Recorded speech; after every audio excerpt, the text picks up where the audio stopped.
हाय दोस्तों, स्वागत है आपका परीक्षा कॉर्नर में।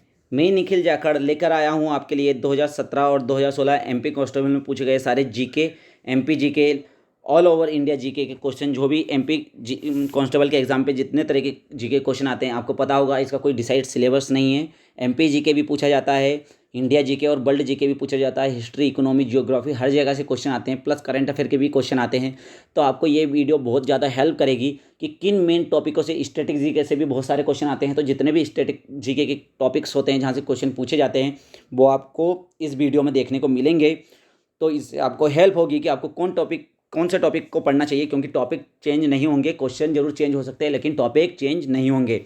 और बहुत सारे क्वेश्चन आपको कम से कम, अब 107 पेपर हैं तो यहाँ पे आपको 107 में 20 का मल्टीप्लाई कर लीजिए तो आपको पता चल ही जाएगा, कम से कम 2000 क्वेश्चन के समथिंग आपको क्वेश्चन मिलने वाले हैं। तो चलो चलते हैं आज के पहले क्वेश्चन की ओर, और इसे आप टेस्ट की तरह दीजिएगा। अपने 1 से लेकर 20 तक आपके कॉपी में नंबर लिख लीजिए और चेक करिए कि आपके कितने नंबर आ रहे हैं। इसमें न्यू करंट अफेयर भी है, प्लस इस सारे जीके के क्वेश्चन जो भी पूछे गए हैं वो हम लेके आए हैं। तो चलते हैं हमारे पहले क्वेश्चन की ओर। मध्य प्रदेश का सबसे महत्वपूर्ण नदी द्वीप कौन सा है? ओमकारेश्वर, नोरादही, काला भैरव और बेनगंगा। तो भारत का सबसे महत्वपूर्ण द्वीप कौन सा है? मध्य प्रदेश का सबसे महत्वपूर्ण द्वीप कौन सा है? ओमकारेश्वर। आपको ध्यान रखना होगा, ओमकारेश्वर एक क्या है? नदी द्वीप बना हुआ है। अगला क्वेश्चन है, खालिस्तान को संविधान सभा के उपाध्यक्ष के रूप में चुना गया था? राधाकृष्णन, राजेंद्र प्रसाद, B.R. अम्बेडकर, H.C. मुखर्जी। आपको प्रथम उपाध्यक्ष बताना है जो कि हमारे संविधान सभा के उपाध्यक्ष रह चुके हैं। प्रथम उपाध्यक्ष कौन रहे हैं? S.C. मुखर्जी। हम इसके बारे में, संविधान सभा के बारे में थोड़ी सी जानकारी ले लेते हैं। 9 दिसंबर 1946 को संविधान सभा की पहली बैठक हुई जिसमें अस्थायी अध्यक्ष सच्चिदानंद सिन्हा को बनाया गया। दूसरी बैठक 11 दिसंबर 1946 को हुई जिसमें स्थायी अध्यक्ष डॉक्टर राजेंद्र प्रसाद को बनाया गया। इसी बैठक में उपाध्यक्ष H.C. मुखर्जी को बनाया गया था। और संवैधानिक सलाहकार किसे बनाया गया था? B.N. राव थे। ये भी क्वेश्चन पूछा जा सकता है कि हमारे संवैधानिक सलाहकार कौन रहे हैं, तो B.N. राव थे। तीसरी बैठक 13 दिसंबर 1946 को बुलाई गई जिसमें नेहरू जी ने के द्वारा उद्देश्य प्रस्ताव पेश किया गया और जिसे संविधान सभा ने 22 जनवरी, जो हमारी प्रस्तावना है उसे कब लागू अपनाया हमारे संविधान ने? 22 जनवरी 1947 को। और प्रस्तावना प्रस्तुत कब की गई थी कि प्रस्तावना इस तरह से बनानी है? 13 दिसंबर 1946। और ये किसने किया था? पंडित जवाहरलाल नेहरू ने। इसी उद्देश्य प्रस्ताव को आधार पर भारतीय संविधान की प्रस्तावना का निर्माण किया गया है। चलो चलते हैं अगले क्वेश्चन की ओर। अगला क्वेश्चन क्या कहता है? तेलंगाना भारत का 29वां राज्य कब बनाया गया? 2013, 2014, 2012, 2011। तो इसका सही आंसर क्या होगा? 2014 को तेलंगाना बनाया गया। अब लेटेस्ट में जो आपसे पूछा जाएगा वो होगा जम्मू कश्मीर के बारे में, क्योंकि जम्मू कश्मीर पहले एक राज्य हुआ करता था, आपको पता है। और ये बहुत ही ज़्यादा हमारे देश का बहुत बड़ा मुद्दा था जिसे सॉल्व कर दिया गया है। और कैसे सॉल्व किया गया है इसके बारे में आपसे क्वेश्चन में पूछा जा सकता है। 5 अगस्त और कब किया गया ये आपको ध्यान रखना है। 5 अगस्त 2019 हमारे देश में एक बहुत ही हिस्टोरिकल डेट है, इसे आपको याद रखना ही होगा क्योंकि यहाँ से कभी ना कभी क्वेश्चन किसी न किसी एग्जाम में जरूर पूछा जाता है।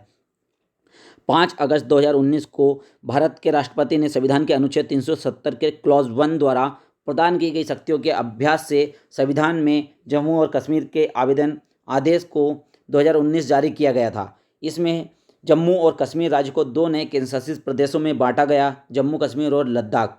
हाल ही में दादर और नागर हवेली को और दमन और दीव को एक ही केंद्र शासित प्रदेश बना दिया गया है अधिनियम 2019 के द्वारा। दमन और दीव और दादर नागर हवेली अब एक ही केंद्र शासित प्रदेश हैं। 1 जनवरी 2020 तक भारत में 28 राज्य और 8 केंद्र शासित प्रदेश होंगे। तो आपको ध्यान रखना है, आपके दिमाग में क्या रहता है कि भाई पहले 7 केंद्र शासित प्रदेश थे, जम्मू कश्मीर और लद्दाख अलग बन के अब 9 हो गए हैं। पर आपको ध्यान रखना होगा कि 2019 में ही हमारा जो एक दादर नागर हवेली और दमन दीव जो हैं उन्हें एक ही बना दिया गया है, तो वापस से 8 केंद्र शासित प्रदेश हो गए हैं, इसका ध्यान रखिएगा। अगला क्वेश्चन है, भारतीय अंतर्राष्ट्रीय फिल्म महोत्सव 2020 में निम्नलिखित कलाकारों में से किसे लाइफ टाइम अचीवमेंट अवार्ड से सम्मानित किया गया? ये देखो, ये 2020 के क्वेश्चन करंट अफेयर था, अब ये बदल जाएगा तो इसे आप याद रखो ना रखो, पर ये क्वेश्चन आपको बताता है कि इससे क्वेश्चन आते हैं। तो इसका सही आंसर क्या होगा? विक्टोरिया स्टोरा, बेस्बीच चटर्जी, त्यू चुआ लियू, अमिताभ बच्चन। तो इसका सही आंसर है विक्टोरियो स्टोरोरो। इन्हें 2020 का अवार्ड दिया गया था और मैं अब ये इसमें जो डिटेल दी गई ये नहीं पढ़ना चाहूँगा, क्योंकि 2021 आने ही वाला है और एग्ज़ाम 2021 में होगा। हो सकता है जब तक नए फिल्म पुरस्कार का घोषणा हो जाए तो आप उसे याद रखिएगा। चलते हैं अगले क्वेश्चन की ओर। ओरछा किस नदी के किनारे स्थित एक शहर है? तवा, बेटा, वरना, बेतवा। तो आपको ध्यान रखना होगा, नदियों के किनारे जितने भी शहर हैं यहाँ से क्वेश्चन पूछा जाता है। तो ओरछा किस नदी के किनारे है? ये है बेतवा नदी के किनारे। ओरछा से और भी क्वेश्चन पूछा जा सकता है। ओरछा मध्य प्रदेश के बुंदेलखंड संभाग में बेतवा नदी के किनारे स्थित है। मध्यकाल में ये परिहार राजाओं की राजधानी थी।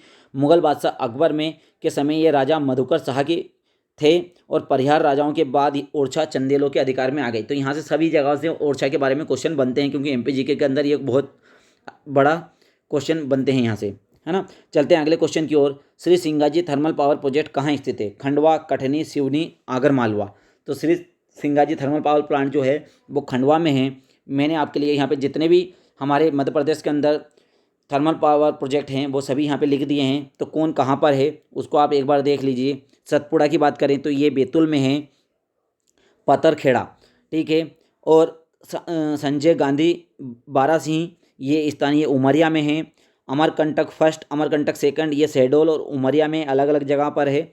अमरकंटक फर्स्ट जो है वो शहडोल में है, अमरकंटक जो है वो उमरिया में है। विंध्याचल ताप विद्युत केंद्र बेठन सिंगरौली में है। चांदनी ताप विद्युत केंद्र नेपानगर बरहानपुर में है। जबलपुर ताप विद्युत गृह जबलपुर में है। पेंच ताप विद्युत गृह छिंदवाड़ा में है। बांधव तथा मांडू ताप विद्युत गृह, यह ताप विद्युत गृह मध्य प्रदेश व राजस्थान की संयुक्त परियोजना है, ठीक है। बीड़ना ताप विद्युत गृह सागर में है। मालवा ताप विद्युत गृह या दादा धूनी वाले ये खंडवा में हैं। और अमरकंटक बिस्तर इकाई उमरिया में है। तो आपको इन सब के बारे में ध्यान रखना होगा। चलते हैं अगले क्वेश्चन की ओर। कला क्षेत्र फाउंडेशन किस राज्य में स्थित है? तमिलनाडु, महाराष्ट्र, राजस्थान, पश्चिम बंगाल। कला क्षेत्र फाउंडेशन ये एक ऐसा क्वेश्चन है जो मुझे नहीं लगता कि कोई बहुत आसानी से कर सकता है, क्योंकि ये इस तरह से बहुत अलग टॉपिक से छांटा गया है। कला क्षेत्र फाउंडेशन तमिलनाडु में है। कला क्षेत्र जिसका नाम से पता चलता है कलात्मक उपकरणों का केंद्र, इसकी स्थापना रुक्मणी देवी अरुणेंडल नाम की एक उद्यमी दूरदर्शी महिला द्वारा 1936 में की गई थी। चलते हैं अगले क्वेश्चन की ओर। भारत के क्षेत्रफल के हिसाब से सबसे बड़ा राज्य कौन सा है? उत्तर प्रदेश, उपरोक्त में कोई नहीं, महाराष्ट्र, मध्य प्रदेश। तो क्षेत्रफल की दृष्टि से उपरोक्त कोई नहीं, क्योंकि क्षेत्रफल की दृष्टि से भारत का सबसे बड़ा राज्य राजस्थान है। जनसंख्या की दृष्टि से भारत का सबसे बड़ा राज्य उत्तर प्रदेश है। क्षेत्रफल की दृष्टि से भारत का सबसे छोटा राज्य गोवा है। जनसंख्या की दृष्टि से हम बोले तो भारत का सबसे छोटा राज्य कौन है? सिक्किम है। क्षेत्रफल की दृष्टि से भारत का सबसे बड़ा जिला गुजरात कच्छ जिला है। चलते हैं अगले क्वेश्चन की ओर। मध्य प्रदेश से होकर गुजरने वाला महत्वपूर्ण अक्षांश है। मकर राशि का ट्रॉपिक, कर्क रेखा, अंटार्कटिका सर्कल, भूमध्य रेखा। तो मध्य प्रदेश से होकर गुजरने वाली मुख्य अक्षांश कौन सी है? कर्क रेखा है। अक्षांश रेखाओं की संख्या टोटल कितनी है? 181 कर्क रेखाएं हैं। अक्षांश रेखाओं की टोटल संख्या कितनी है? 181 हैं। दो अक्षांश रेखाओं के बीच की दूरी 111 किलोमीटर होती है।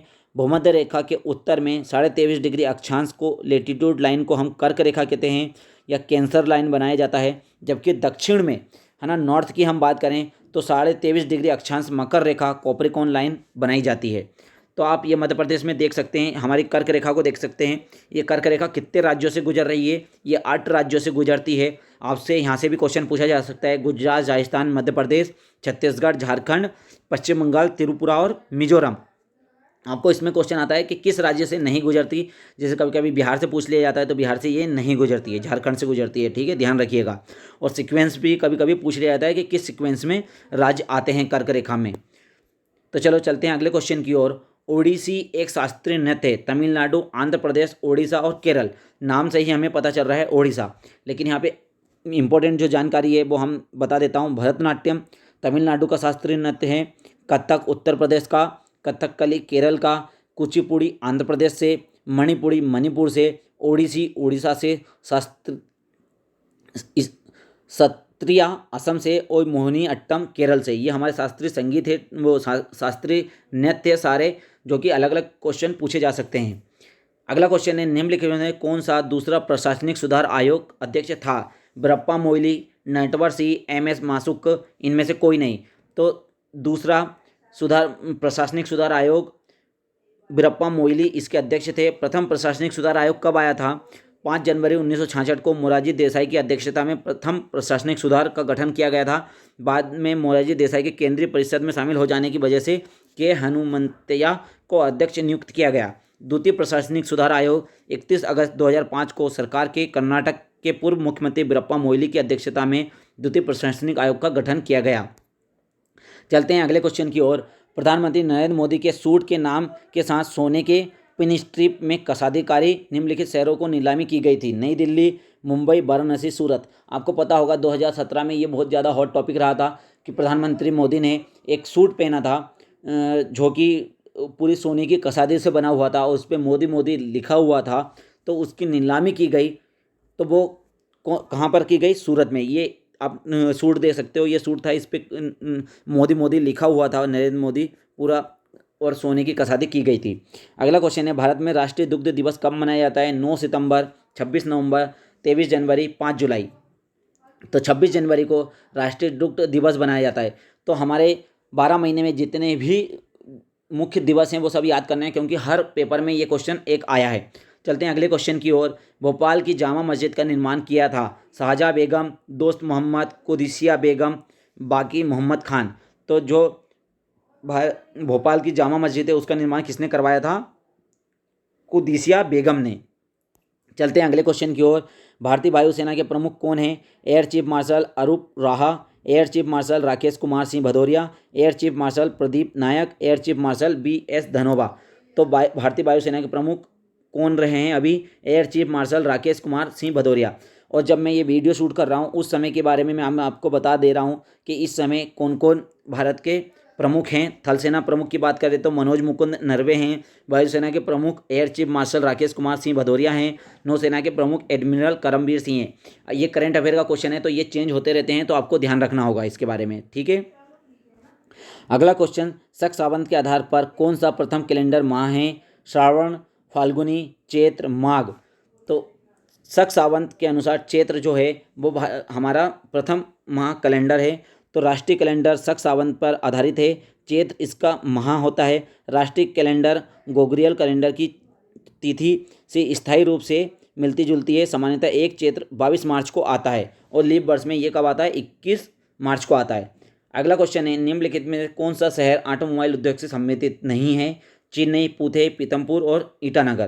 तो ईटानगर जो है वो ऑटोमोबाइल उद्योग से संबंधित नहीं है। चलते हैं अगले क्वेश्चन की ओर। अगला क्वेश्चन क्या कहता है? 3 जनवरी 2021 को अनिल पुनाचूरन का निधन हो गया। वे थे इतिहासकार, कवि एवं संगीतकार, नर्तक, कार्टूनिस्ट।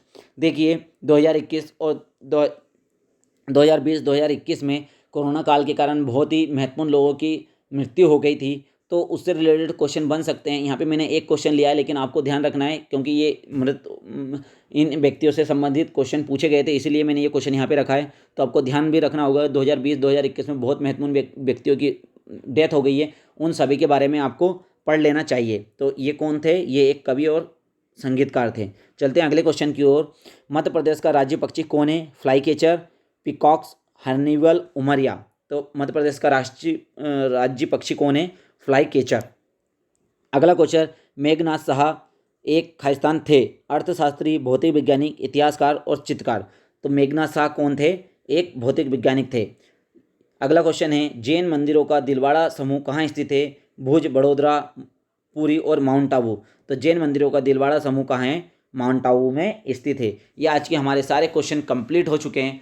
तो आपको बताइए मेरा अप्रोच कैसा लगा? यदि मेरा अप्रोच आपको अच्छा लगा हो, आपने देखा किस तरह के क्वेश्चन पूछे जा रहे हैं, सारे टॉपिकों से, हर एक क्षेत्र से क्वेश्चन पूछे जा रहे हैं, तो आप जब ये वीडियो देखोगे तो आपको बहुत ज़्यादा इसके बारे में पता लग जाएगा कि किस जगह से क्वेश्चन पूछा जाता है, और उन्हीं मेन टॉपिकों को पढ़िएगा, क्योंकि पढ़ने के लिए जीके में कोई लिमिटेशन नहीं है और ओनली फॉर 20 नंबर आएगा। इससे अच्छा है 10 क्वेश्चन तो आप बिना पढ़े भी आंसर आराम से दे सकते हो। इससे अच्छा है कि आप ज़्यादा से ज़्यादा मेहनत मैथ्स पे करो। यहाँ से सिर्फ आप टॉपिक देखो, मेरा वीडियो देखिए, उसमें जहाँ से क्वेश्चन आपको दिख रहा है कि कहाँ से क्वेश्चन पूछे गए हैं, उन टॉपिकों को लिए मैं आपके स्टैटिक जीके के क्वेश्चन वीडियो बना रहा हूँ। आप मेरी प्ले लिस्ट में जाके स्टडी जीके जाकर देखिएगा, उसमें सारे टॉपिक, जहाँ जहाँ से टॉपिकों से क्वेश्चन पूछे जा रहे हैं, मैंने उन सारे टॉपिकों को कंप्लीट कर रहा हूँ एक एक करके। वो वीडियो भी आपको मिलते जाएंगे, जिनको मैं थंबनेल में नीचे आपको डिस्क्रिप्शन बॉक्स में दे दूँगा। तो आपको यदि मेरा अप्रोच अच्छा लगा हो तो मेरे वीडियो को लाइक करें, मेरे चैनल को सब्सक्राइब करें और ऐसे ही वीडियो के लिए मिलते रहिए। धन्यवाद दोस्तों।